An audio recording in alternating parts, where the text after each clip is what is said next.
NaNoWriMo peeps, day 19. I'm at 43,000 words, and we're going to get right into common pitfalls of rookie writers.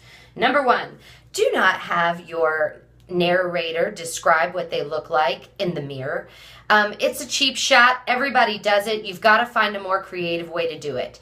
Maybe you piecemeal it out. Maybe you have 3 different characters intermittently describe one facet of your narrator, but do not have her stand there and talk about her ratchety dye job and blue eyes and how she's overweight or whatever. You need to have that put in more masterfully than a mirror. That's a cop-out.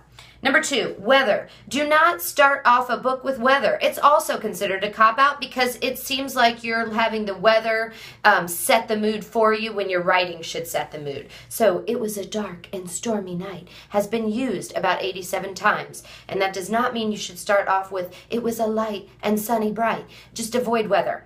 Or work it in a better way, but don't start with it. Also, while you're starting, and we're talking about starts, you never want to start your book off with your character waking up, or suddenly coming out of a dream, or all of the sudden opening his or her eyes. Cop out, cop out, cop out.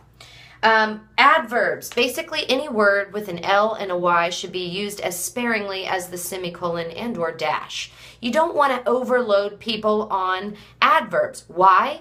Because it makes it sound like you can't deliver what you want to say using nouns and subject and grit and real actual writing. So if you say, sadly, we strode along the pathway. Romantically, we decided we'd hold hands. Regrettably, I felt bad because my boyfriend didn't know that I was excitedly cheating on him with you get what I'm saying. I don't think well off the cuff. This isn't good. It's not coming off well, but you get what I'm saying. You mean what I know. Avoid the LY words, and also while we're at it, cut out the varies because they're stupid and they do nothing for your writing.